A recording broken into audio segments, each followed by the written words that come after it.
Hello everyone, this is Renier, and okay, I want to say before going to the next game is I haven't I had some problems with this recording, so this is actually a game a little old by now, but it was supposed to be up several weeks ago, so okay, so this is just so you know, it's not that recent.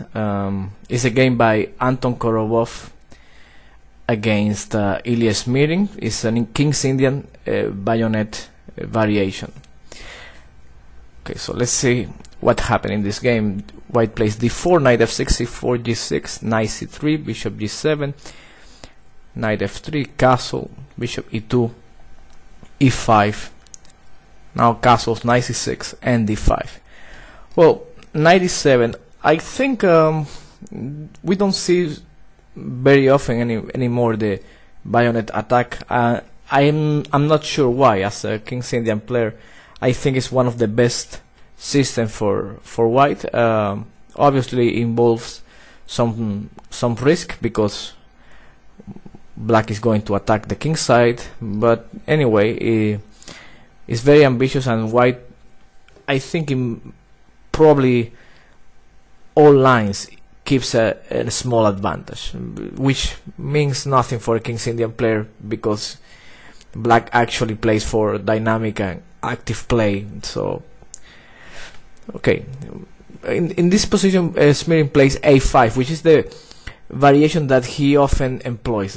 Main move, of course, is knight h5.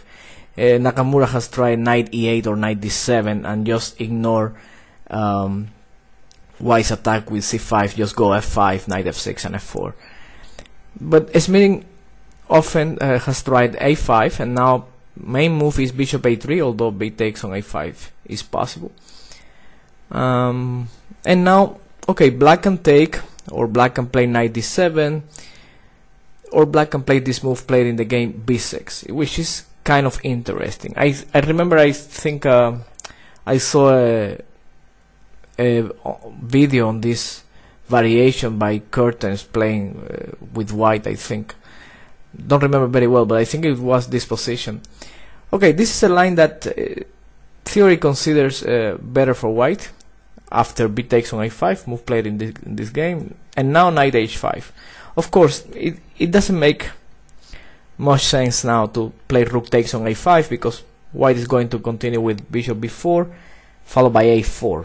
So the idea is to gain a tempo by knight h5, and now black is threatening to go knight f4, and if white plays bishop b4, then b takes on a5 gains a tempo. So white must play rook e1, and now if knight f4, obviously bishop f1 is nothing for black, so black plays f5. We are following the main line at this point. Alright, now white played a move that is not considered very well by the theory. I mean, he played knight d2, which is secondary line. Main move here, and probably the critical line, is bishop b4, forcing black to decide the situation on the queen side, and after b takes on a5, bishop a3, knight f4. Smirin once tried knight f6, and even though he got a draw against Kramnik, his position was slightly worse after bishop d3, pawn takes on e4. Well, there isn't any attack with f4. f4 is just suicidal. Black is gonna get under pressure after c5, so he has to take in order to get some play on the f file. Then after knight takes on e4, bishop g4, knight takes, rook takes, and now bishop e4 defending the pin, followed by queen d3 and c5. White has a pleasant position. Knight f5, queen d3. This was Kramnik against Smirin in Belgrade 1999. Alright, so knight f6 is not that good. Black stays passive, so the main line is knight f4, and now after bishop f1, black takes on e4, and if white now takes on e4, after bishop g4, I think black can get some initiative. For instance, h3 is not possible. There are some ideas with knight f5 and knight h4 or knight d4. So the best move and the main variation is knight d2, which is very good actually. And now, okay, what's gonna happen is that white is going to capture on e4 and have a great knight on e4, controlling the center and defending the king side. And in the future, he's just gonna go c5 and create this weakness on d6 and open the files on the queen side.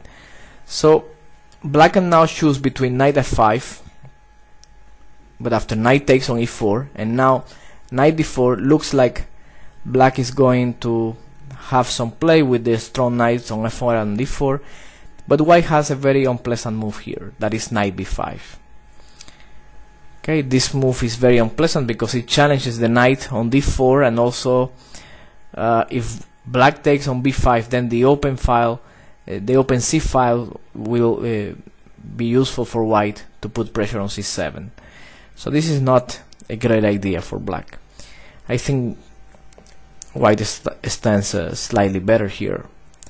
So the main variation goes knight d3, and after bishop takes on d3, pawn takes d3, white plays knight d4. He's going to capture on d3 on the next move, knight f5, and now queen takes d3.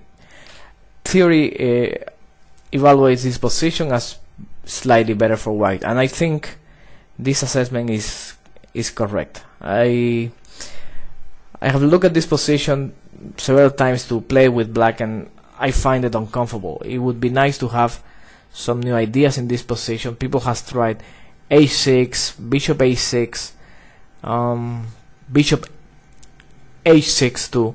So, but none of them is clear. I mean, after bishop h6, white could play bishop c1, very good move, trading the important dark square bishop. After bishop takes, rook takes, and now white still keeps an advantage. It's gonna go queen d2 or knight b5 and c5. This was also played by A-Smirin with black, and actually this game he won, but I mean, after on the next move white plays queen d2, and I think he's just better. I mean, he's always going to meet knight d4 with knight b5, and in the end white has a better structure in general. Bishop a6 is the latest trend, pinning the c4 pawn, and then after knight b5, queen d7, rook b1. Okay, this was played in many games, and now I think that black could try knight d4. This is one new move in this position. Okay, the idea of knight d4 is to play after knight takes d4, e takes d4. Black has some ideas with queen f5, which is not only putting pressure on the f file because rook a to e8 is coming next, but also threatening queen takes d5 at some point. So, but again, this is all yet to be played, and it's interesting, but I have no clear idea of white's play, of black's play. I mean, just some random ideas here to find active moves. Okay, let's see, back to the game. That position after queen d3 is the one that deserves attention. This is the end of the main line, and this is where white stands a little better, and would be nice to have some good plans for black. Okay, in the main line, in the main game, I mean, after knight d2, black goes knight f6, and now white played the first new move of the game, which was knight b3. Previously, bishop d3 was played by Nakamura in 2003. He was only 25-20 at this point. He was playing against Inar Kiev, but he soon got in trouble after bishop a6. This is a typical idea to put some pressure on the knight on d2.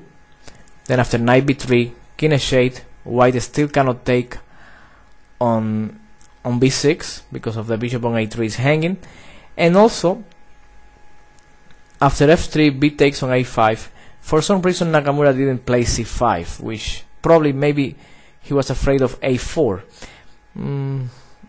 But again, after knight d2, the move he played, black got a very comfortable position after c5, because d takes c6, knight takes c6 is clearly good. Or even, I'm not sure if, well, not really, but queen b6 could be an idea, followed by queen d4, but I believe that after queen b6 white has c5. I mean, always if white takes, assuming that white takes on c6. Nakamura didn't take, he played knight b5, a4, taking away the a4 square from the pawn or the queen, and now black stands very well. f4, the queen side is close and he has a free hand on the king side. After h5, Inarkiev was clearly better. Okay, Nakamura went on to lose this game in 45 moves, but I think is irrelevant for the theory part. Alright, so bishop b4 was also played by Bareev, and one of the main ideas in this variation is that black, when the white knight is on d2, he has this resource that he can play c5, attacking the bishop, forcing white to take on c6, because if bishop a3, either rook takes on a5 or b takes on a5, gives black a very good position. So white is forced to take on c6, and now because of the knight on d2, he's no longer attacking on d6, so black can just recapture, and after bishop a3, black should play b takes on a5, I mean rook takes on a5, controlling that white doesn't have the c5 break. And after knight b5, knight d4. Even rook takes on a3 would be interesting. Knight takes, and then pawn takes on e4. Okay, it's a pawn at this point, and black is going to follow with knight d4 and bb7.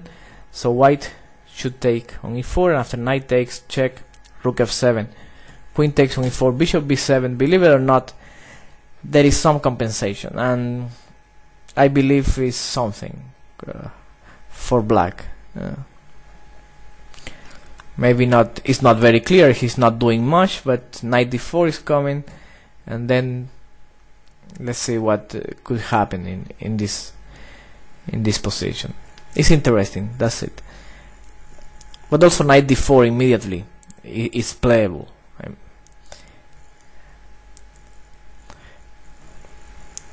Okay, in the game, white went knight b3. This is Korobov playing with white. He went knight b3, and okay, A-Smirin simply took the pawn on e4, and after bishop b4, b takes on a5, bishop takes on a5. This is white's idea, to play knight b5 and put pressure on c7. However, with the knight on b3 being away from the battle and not like in the other variations, white doesn't have control of the center, and his king side, you can see that is a little bit lonely without any knight close. So here A-Smirin played knight f5, which is a very good move, and after knight b5, black got the initiative by playing e3. Very good move, not minding the c7 pawn, because he's taking on f2 and there may be several discover attacks on the f file. Also, I mean, he could play rook f7, and then after bishop d2, he could go e3 anyway. And after bishop takes, knight takes, pawn takes, bishop h6. Black has two bishops, especially the dark square bishop in this position. It's very strong. I think black has an advantage. Okay, so after knight b5, black went e3, pawn takes on e3, bishop h6, bishop d2 is the only move, and now black took on e3, which is probably not the best move. There was a very interesting line after knight e4. Then, okay, obviously black wants to take on d2 and take on e3, and queen h4 with a decisive attack. So the knight on e4 has to go. Bishop f3 is one option, but after knight takes d2, queen takes, rook a4, black has a pleasant advantage. He's playing knight h4, he's taking on c4, so maybe queen g5 or queen h4. And this is the best for white. The alternative is bishop d3, but black has a nice move, that is knight f2. The king cannot take because of knight e3 check, and knight takes d1. So queen e2, and now knight g7 is interesting. Simply knight g7 with the threat of bishop g4, or also knight h4. This threat is strong. I believe that white should consider now give up the queen. Okay, but bishop takes on e3, bishop takes, knight takes on e3 is not that bad. Black has a healthy position, and after queen d2 the knight returns to f5, and now white has not much, but still he has a dangerous a pawn that he starts advancing with the idea of placing it as far as he can with a4. Bishop d7. Now I want you to pay attention to this move. It's interesting because the queen, he also develops the bishop, and with an attack on b5 if he's in need of taking the knight at some point, but also he frees the b8 square for the queen. Sometimes we don't see these moves, and queen b8, queen b6 is an idea, or queen b8, bishop takes, and queen a7 check, in order to get some counterplay against the white king. Bishop d3, queen b8, again with the same idea. Now I think white played a little passive here. He went king h1 instead. Maybe c5 is interesting. It weakens d5, but still it's not easy to capture this pawn. After knight e7, bishop c4, the position remains complicated. For example, king g7. Not clear whose side is with the initiative now, because this pressure on d6 is annoying, tying the black queen to the defense of the d6 pawn. I think this was the best for white. Instead, king h1 is not very good. I think it's a little bit passive, and also gives black ideas with the knights on f2 and g3. So A-Smirin plays knight g4, and now there are ideas with queen d8 and queen h4 again. Rook f1, and now black went queen d8. Not that bad, but A-Smirin missed a very good chance in this position. Okay, let's calculate a little bit. Look, e4. Very interesting. After bishop takes on e4, knight f to e3. Now if rook takes on f8, queen takes on f8, black is threatening knight f2, check. And after bishop f3, black has this amazing move, rook takes on a4. If white captures on a4, then queen f4 is threatening mate, and white cannot stop it. So after rook takes on a4, h3 is the only move. Rook takes on a1, knight takes on c4. One knight returns to e5, and black is much better because of the strong knight and better pieces in general. So after knight f e3, the best move would be rook f3. Knight takes e4. This is a little bit more complicated. Queen e2, bishop takes b5. Apparently black is winning immediately, but white has a very nice resource.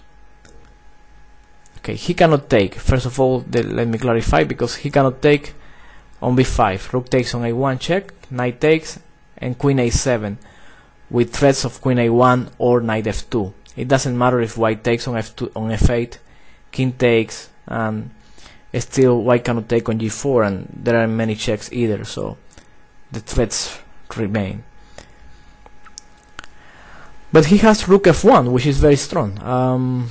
He's threatening rook takes on f8, obviously.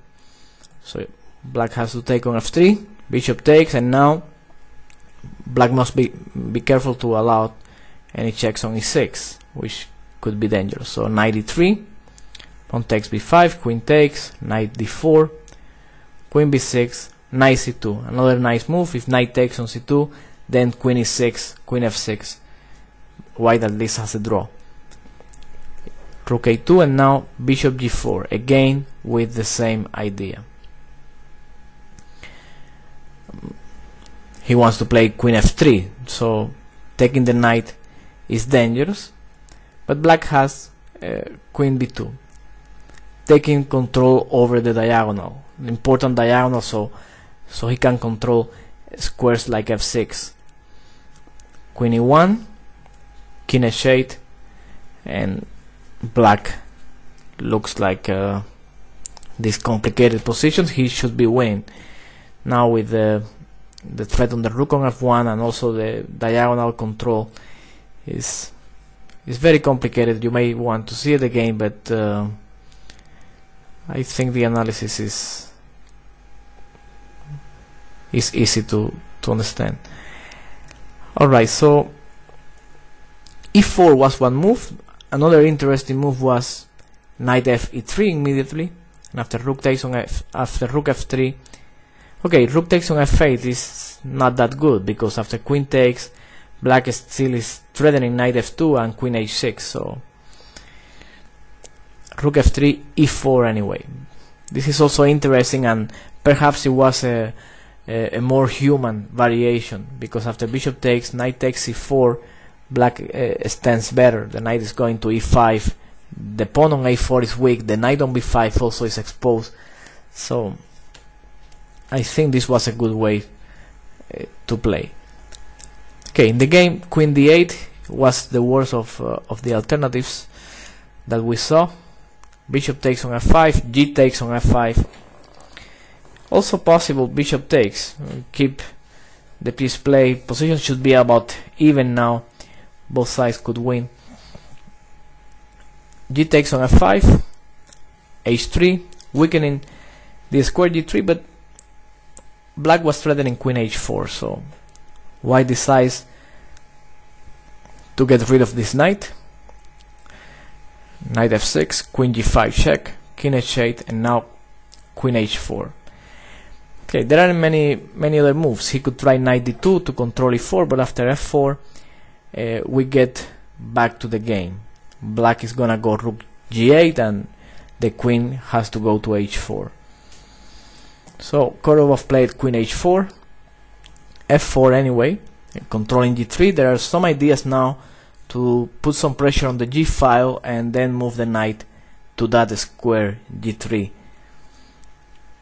Knight d2, bishop f5, so there is never knight e4, a5, queen d7, knight back to c3, queen g7. A-Smirin is clear what he's playing. a6, rook g8, rook g1. This is pretty much a forced line. And now it's not easy to continue the attack for black. I mean, this is a typical position in which you have black is comfortable, but there is also some risk. The a pawn. I mean, you cannot fully concentrate on the attack on the king side, because you always have to watch out for this pawn on the a file. And white task is somewhat easier. He has to defend the mate and push the pawn. That's it, and wait to see what black does. So now bishop g6 with the idea of knight h5 and knight g3.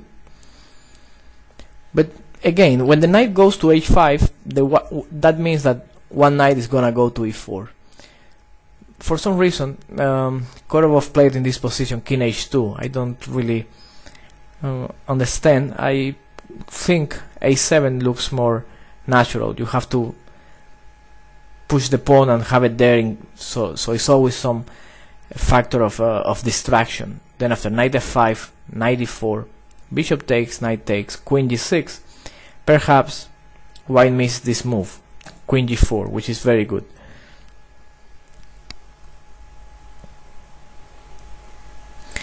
If white trades queens, then after rook takes on g4, white goes rook fb1, and he's threatening rook b8. So obviously black is not interested in trading queens. He has to take on e4, but after queen takes, queen d4, taking on a7, white has queen f7, and the draw is the most likely result. I mean, there isn't many other moves than rook takes and queen f6, draw, queen f8, queen d8 with the perpetual. Okay, king h2, not the best move, I think. Knight h5, knight e4, bishop takes, knight takes, queen g6, and now again it was time to play a7. We have the same variation as before. Black can take on e4, white takes on h5, and then queen f7. Instead, Korobov chose to play queen e1, and now rook b8. This move deserves some credit because black wants to force the situation. He's playing for a win, even though position is unclear. Now the threat is rook b3 and rook e3. That's the plan. Queen e2, rook b3. Now black certainly has some initiative, and now white decided to push the pawn, and in the worst moment he played a7 in this position, which I think maybe even loses. The only move was, or the best move in this position was queen g4, looking for trade of queens. Then after knight g3, again queen takes on e4, queen takes on h5 is nothing for black. Knight g3, queen takes, pawn takes on g3, king h1, and rook b6, a rook endgame that only black can win. Weakness on c4, better king, but still this was better. I mean, white can probably go after the g3 pawn with rook a3, or at some point play c5 and trade a couple of pawns, perhaps some drawing chances, but still black is better. After a7, black went rook b7, which is attacking the pawn immediately, and it's a good move. The alternative was knight g3, but after knight takes, unless black mates, he's not doing much. I mean, for example, rook b7,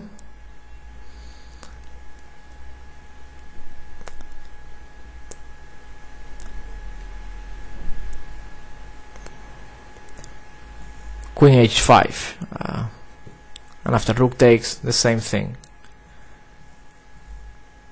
h6, c5. Black has some problems to deal with. Probably the position of his king and the situation on c7 is uncomfortable. I still have to see. Knight takes, queen takes g3. Perhaps here black could try f3 in this position. Maybe, I'm not so sure.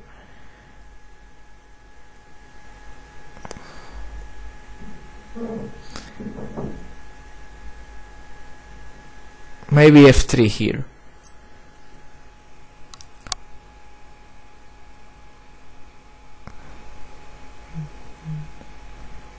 The only thing is that it's not made in the end, so I'm not sure. Okay, so rook b7 is the move played in the game, and here after queen g4, now the difference is that black could play king g7, and the king is going to h6, something that similar to the game that we're going to see how it went. It's a good thing that black has king g7, because if he takes immediately on a7 after rook takes, queen c8 check, queen g8, queen f5, white has good counterplay. Black pieces look very discoordinated. So king g7, and now the king hides on a6. That's the difference. Black can now freely take the pawn on a7. So white went rook b1, and after rook takes b1, rook takes on a7, queen g4, king g7. A good move. The king moving to a6, rook b8, queen takes e4, pawn takes, and knight f6. Black has now a winning position, and A-Smirin finished it very nicely. I mean, the best would be just to trade knights, but the endgame is probably lost. Korobov tried to complicate matters, keeping the knight, but knight takes g4, check, king h4, and now rook a1, threatening mate on h1, rook b7, rook h1, knight h3, only move, king f6, rook c7, and now e4. Black is on his way to win. Rook takes on a7, knight takes, e3, check, king f5, rook e6. And now probably here white resigns after rook e6. Yeah, the best would be just rook g1, rook g2, and e2, followed by f3. White has no time for nothing, or even rook h2 and e2 immediately. Yeah. Okay, everyone. Thanks for watching. This is it for now, and wait for my next videos.